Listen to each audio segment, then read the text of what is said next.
Well, hello everybody. I think I gotta just fix that a little bit. Sorry, jeez, now it's gonna be out of whack. There it is.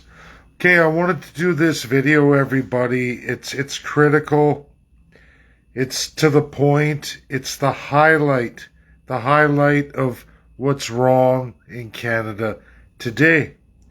We had COP 15. Now it's going around all over many social media platforms, and that is the British Columbia unceded Indians. For all friends and followers, all those in the party of the Canadian Constitutionalists, whether you're a first person or you're a Canadian, our platform is the first of its kind ever in Canadian history. A We the People platform.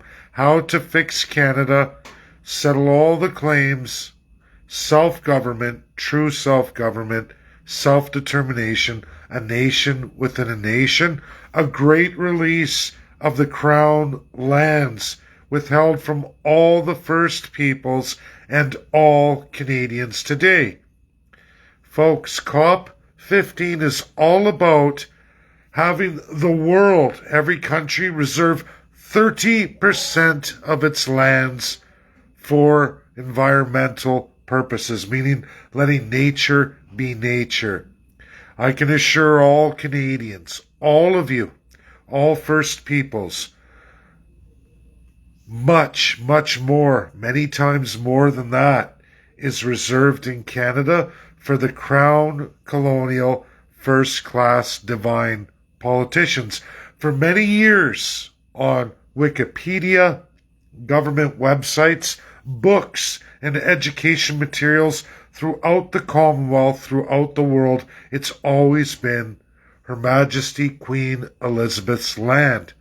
That all changed when Supreme Court Justice of Canada, Chief Justice Wagner, sat in as the Governor General of Canada after the French astronaut was thrown out on her ass. Justin Trudeau made a fatal mistake. He put a Chief Justice in the position who had to go through all the websites and re-narrate the law, the written law and design of Canada, as it is on all government websites, meaning all valid legal challenges like 2019's Alberta Independence Party and the truth of what Canada is out there now. And I am very pleased with that. But now that we're there, now that everybody knows it's not Queen Elizabeth's lands, it is absolutely, as it has been since 1952, provincial and federal crown lands, meaning whomever we elect, Premier of the province or Prime Minister of Canada, those parties in power, those divine elites, as they're legally written in the highest laws of Canada and all provinces and territories, it defines such. Canadians First Peoples. Not only do you reserve the 30% of Canada, you do 60, and not even just 60, you do 30 times that, 30 more percentage points than that, meaning, folks, 91% of Canada is not available to any Canadians in any kind of real property rights. Zero, none whatsoever. None. Canadians, you're reduced to 9% of the country. Do you know what the worst thing beyond that is? Even though when we compare countries around the world, China, communist China, gives almost 2.2 times more land to all their people than what Canada gives to what they define as Canadian subjects. Communist China gives their people 2.2 times more land than Canada gives the Canadian subjects. Small population of 38 million people. However, your land densities, mostly in Ontario and Quebec, prove to be some of the most densest regions in the world. You're hard pressed until you get into island states to find out that that kind of density belongs in some of the smallest, densest island countries in the world, much, much smaller than Canada itself. Worse than anybody else by an extremely large margin, is the First Nations people of Canada, better known and defined legally by the Indian Act of 1876 and many other Canadian founding documents as the Savages. The Savages get, in treaty, 0.2% of Canada. 0.2%. Meaning, Canada, in the ability to live, earn a living, harvest, or collect and utilize resources, 99.8% of Canada has been made unavailable to every First Nations here in Canada, i.e. the Savages. That's your Treaty Indians, your Métis, your Inuit, and absolutely all unceded. The rest of the off-reserve defined Indians under the Indian Act, meaning the Savages that went out off reserve to be assimilated as subjects, only have the ability to utilize the same 9% as all other Canadians. Every year we have the highest immigration rates nearly in the world. There are some other kingdoms through extreme refugee and crisis that have beaten us, but literally through COVID and even now, Canada ranks in the top three highest immigration rates in the world per capita. Canada. Even though we never release any more land, 9%, Trudeau's bragging about Montreal COP15, where the world says every country reserve 30% of your country for biodiversity. Protect it. Trudeau says, oh, we're the greatest example by an extremely large margin. So extreme, in fact, the Indigenous people that he lies to today. He says, our Indigenous people are the caretakers and the conservationists of Canada. And he paid $800 million today to show the world that it's appropriate to take a group of peoples by their ethnicity, culture, religion, language, and color. Canadians, the world looks at this like, are you fucking kidding me? Trudeau says it's normal to remove them, who it was their country, from 99.8% of it. And like animals, we put them on reservations. We take away all semblance of any government. You can't collect taxes. You can't do anything unless we say you can. You don't govern yourselves. You will obey, savage, or you will assimilate. You can be the subject, bend the knee for the crown, and we'll release you from the reserve. You will sit on 0.2% of Canada as somehow Trudeau thinks he's better than China and the Uyghur Muslims. I beg to differ. Not only has Trudeau, his entire family, all the way back to Pierre Elliott Trudeau, so he's got a whole history of 50 years of this, but all the politicians do. Every filthy fucking politician in the crown of Canada says this is normal. In fact, today, after COP15, after they arrested all those protesters, Trudeau gets up there, everybody's allowed their voice. Well, they were arrested. I watched the video. They were grabbed and arrested in Montreal for being filthy, no good savages. And folks, for all you ignorant, racist, and that's what you are, especially these liberals, I read it on Twitter, hundreds of comments, I went through them, racist, ignorant, disgusting, fascist, socialist, racist, the worst kinds of Nazified human beings in the world, go on to say that like they're Treaty Indian. They don't even know what the fuck they're talking about. Those were British Columbia unceded Indian Act First Peoples. Canadians, if you don't know what unceded means, it means unlike USA. When you're an unceded Indian in Canada, it means you were at war. It means you were thrown off or you hold the line at your lands where you never signed a treaty and said, no, we don't want any settlers here. We don't recognize the government. This is our land. We're not fucking leaving. Right? Can you imagine Canadians, the government, for 150 years, over and over sending military police into your homes, into your lands? Imagine farmers, and then throwing you off and saying, we're appropriating this land because we can. Fuck you. We'll arrest you, we'll beat you, we'll process you. They don't murder them. They don't, Canadians. But it is a perpetual war. To put it in perspective, there hasn't been an American Indian War since 1920. The longest wars in the United States of America in all its history were the American Indian Wars of the United States of America. The biggest wars and longest running wars ever fought. That all ended absolutely in 1920. In fact, when we look at USA, they've gone on to do monumental amounts, making a nation within a nation. They're over 55 years ahead of Canada. And really, when you look at it, they're 102 years ahead of Canada in the fact that there is not one single American Indian War in the United States of America going on today. Now, Canada's a coward, a yellow belly, no good lion snake, cheating coward.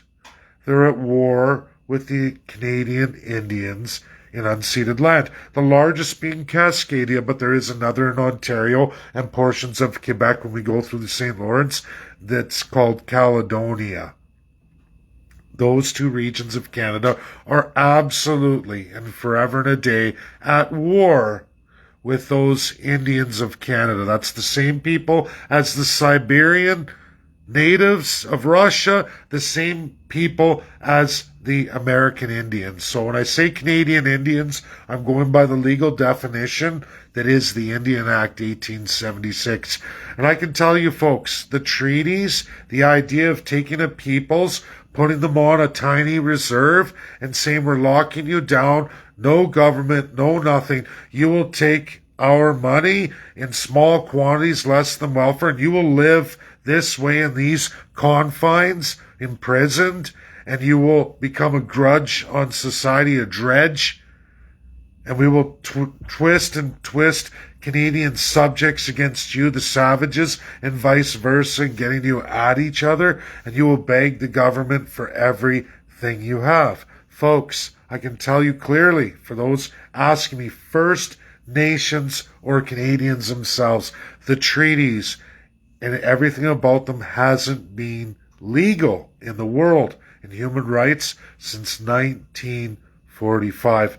It's a gross, disgusting, perverted abuse. America has fixed nearly all of theirs. They're still continually, they have a continuation, a reconciliation program of land back for the American Indian. That does not happen in Canada. You get payouts borrowed from the subjects, the slaves, and that's what the Crown does. They've stolen all the lands for themselves. They run Filthy Cop 15, and they tell the world how great and wonderful the Crown is. Meanwhile, the subjects suffer. Absolutely all the First People suffer like no other race in the world today. Not as long running, not as long persecuted, not as long culturally crushed and pressed down. I know there are chiefs who've given up and just take what you can get, take what you can get. I know they learned that from the NDP. It's about what you can get, take what you get. But that isn't human rights. That's not acceptable. That's not the way of the world. It's not the way of the Allies of World War II. All of our ancestors, First Peoples and Canadians alike, those who fought for the Allies in World War II, that is not what they fought and died for. It's not what they gave their lives for, and it was not what was to become of Canada. This version of Canada that has existed since 1952 was not supposed to end this way.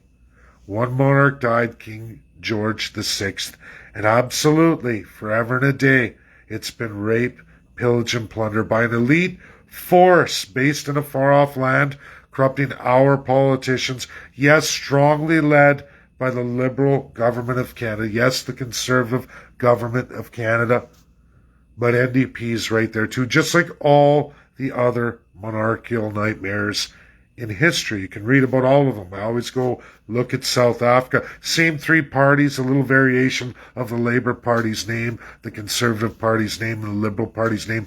They all got destroyed. You can go around all the monarchies. There's been 84 that have been dismembered and absolutely redesigned because they're no good in the world today. Canada's one of them. What happened at COP15 is a travesty. The institutionalization of literally 100 white Easterners, liberal loyalists to the party, going off on those filthy fucks. They got what they did. This is liberals. This is the lunatic left, we call it. I could even see PPC and some freedom fighters going, holy crap. Even they see it. You have to see that when you start reading through the multitude of comments. And these are liberals. You look at their profile. Some of them are actually even in the Liberal Party at some measurable position. And it's disgusting that they talk like that. They don't even know what an unceded Indian is. They don't even know that Canada's been at war with these people for more than 150 years as the country of Canada and not budging. They think that's great, wonderful, normal. It's like the slavers down south, southern USA, in the time going through civil rights. They thought they were perfectly normal. South Africa thought it was perfectly normal that if a black boy under the age of 12 was caught drinking out of a white fountain, it was normal to string him up and cut his groin sack so that his testicles would fall out, and they cut him off. That was normal. That would teach him a lesson. This is institutionalization. This is the radicalization that you find. You find, folks, in all colonial countries. I know this is a fight.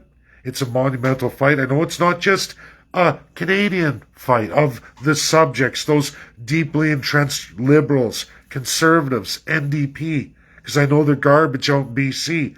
What they do to the wet sweating and others, they think is perfectly normal. They've thought it's been normal forever.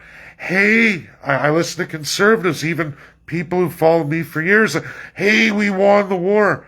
Canadians, there was no fucking war by any Canadian against any First Peoples. I know my ancestors settled in Alberta before Alberta was a province. We have all of our lineage. We know. I even knew my great-grandparents, very limited. My grandmother barely knew my grandfathers. They died early too. They all worked hard, but we all have our history. And I can tell you, in Treaty 7, Sundre, Alberta, we were outmanned, outgunned, and the community got along with all of those in Treaty 7, especially the Stoney Nakoda. We got along with them very well. And you know what? If we didn't, it would have been hell to pay. And that is reality. We have the history of the First Peoples of Treaty 7 through the 50s, 40s, 30s. We know all of it.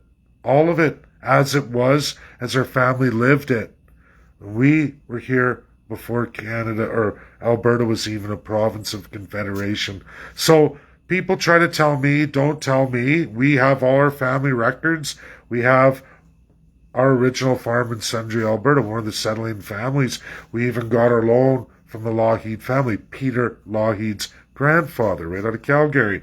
So we know the score. There was no war. Nobody beat the shit out of any First Nations in any of what are the treaty lands. That never happened. No Canadian ever fought any Indian wars. I can promise you that. You would have stories. That never happened. That is a lie. Nobody won any war. No one won anything. What happened is USA was battling away. USA was weakened after fighting Britain, France, then on to Spain, and then Mexico. And Canada got scared because the colonials had all lost. UK lost, France lost. Now, folks, UK and France are Canada. Then they saw USA tied up with Spain, the Portuguese to an extent, absolutely into Mexico and all that history. And USA was coming on to develop their country. War of 1812. Canada was scared. They were running going, oh my God, our crown is going to disappear. This state system in the US is spreading like wildfire.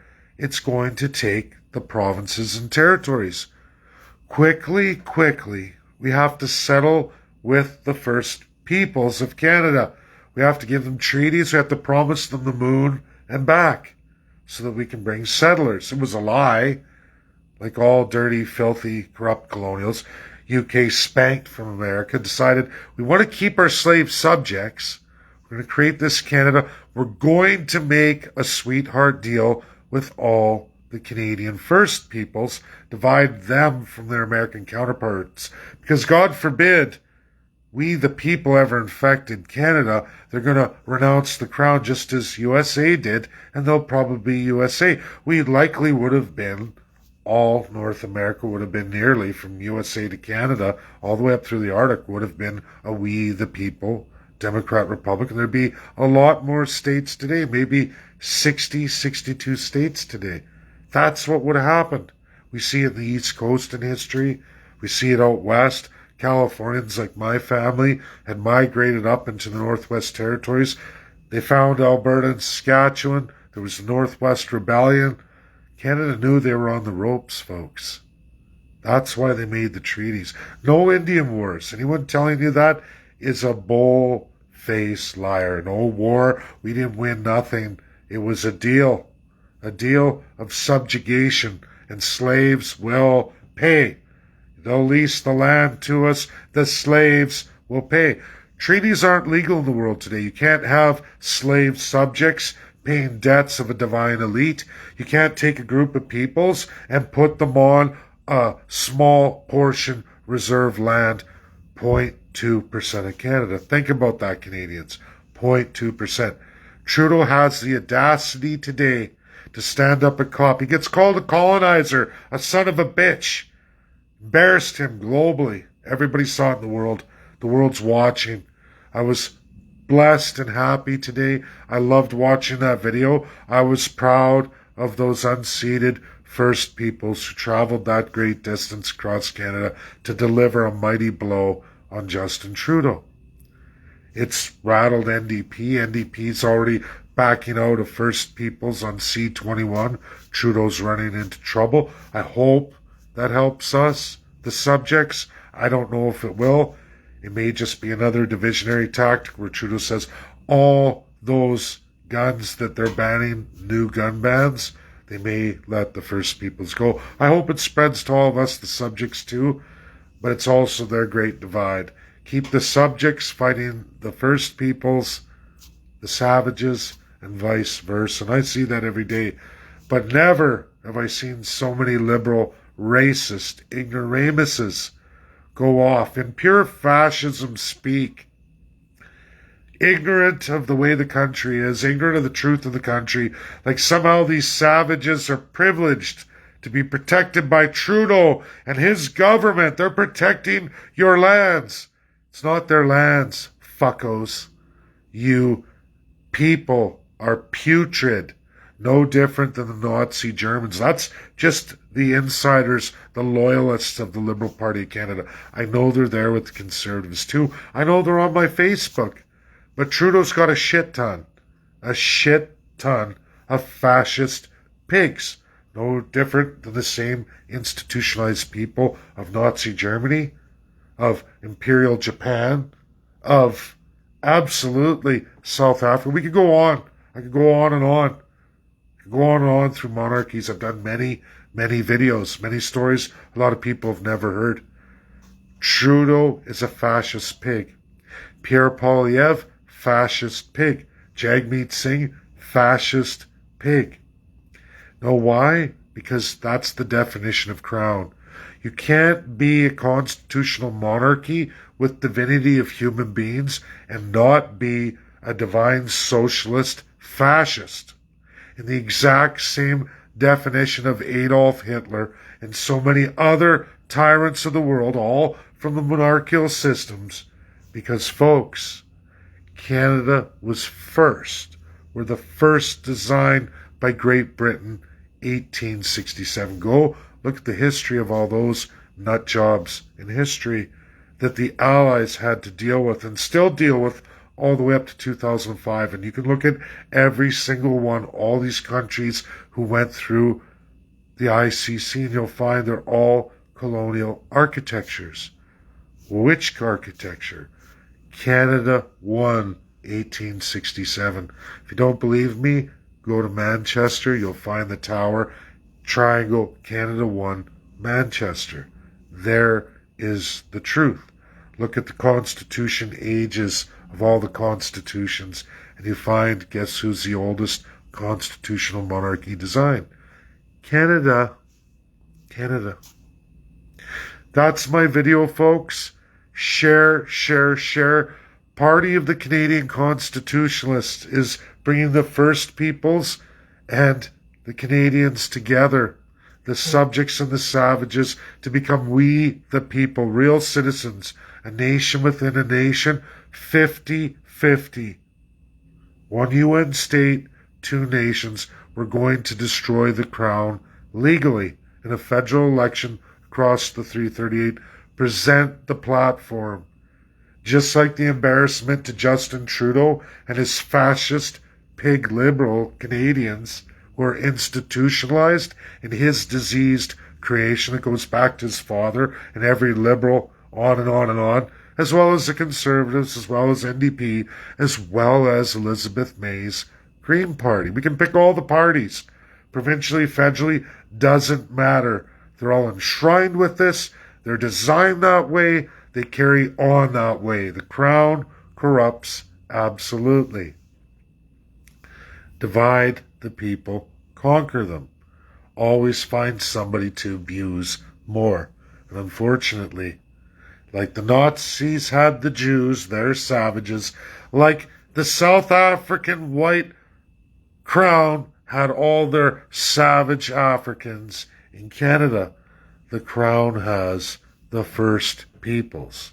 You can see the Aborigine of Australia. When you go through New Zealand, you can look at them. It goes on and on and on and on.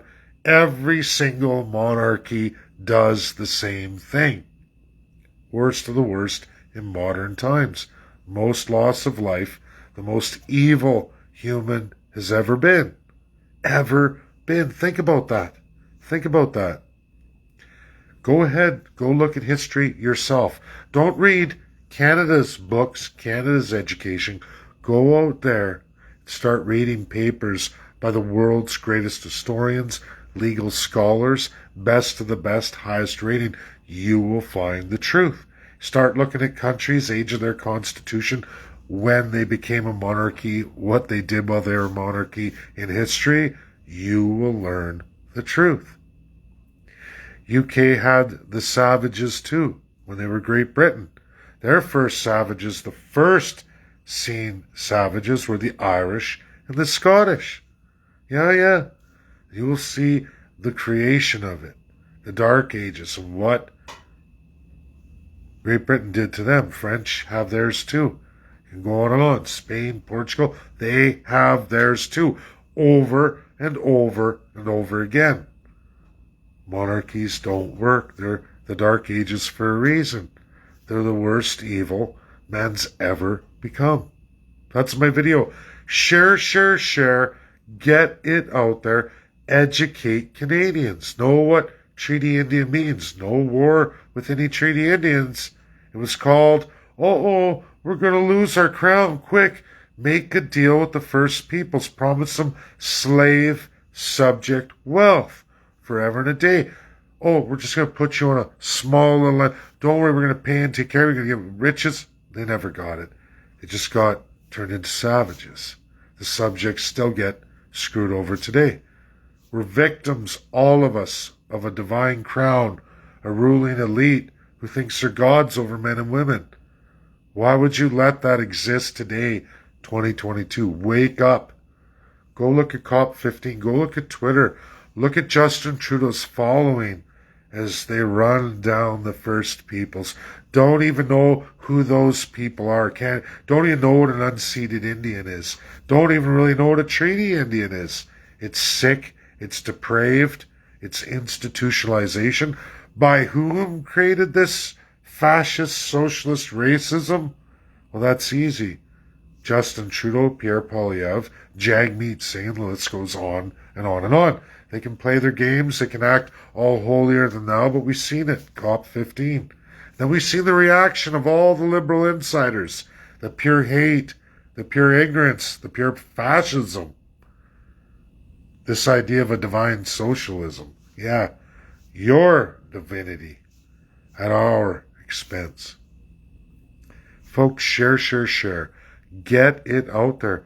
Go look as it is. That's liberals who claim to be all holier than thou, but we see the most ignorant, hateful, deranged, fascist, racist lunatics that you can equate, and now I have to put the warning there, you can equate Aboriginal, when they use that word, and Indigenous as nigger. You all got the warning, it says in the preamble, but that's how Canadians, these liberals and these conservatives, just attached this, view it.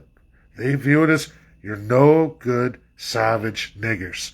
Just like what used to be the southern U.S. in platform and in publication, that is how Canada is. It's institutionalized. You could clearly see it today. They didn't even know where those people were from. You can read the comments. Oh, they can go back to their garbage dump in Manitoba. Those basically would have said fucking Indians. You know, they were gonna say it.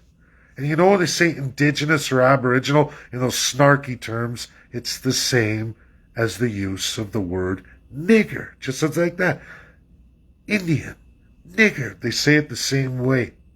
They hate, because they've defined them as savages in this country. A less than the lowest subject. Third class. That's the power and the sickness, the root of all evil of constitutional monarchies. It's the base design of Canada, as it was for Nazi Germany, as it was for Imperial Japan, as it was for South Africa. Now, those are just three of the worst, folks. There's 81 other examples in the world leading all the way up to modern time. It's got to end. We've got to end it. We've got to publish the platform, get it out there, let people know. Share. Bye now.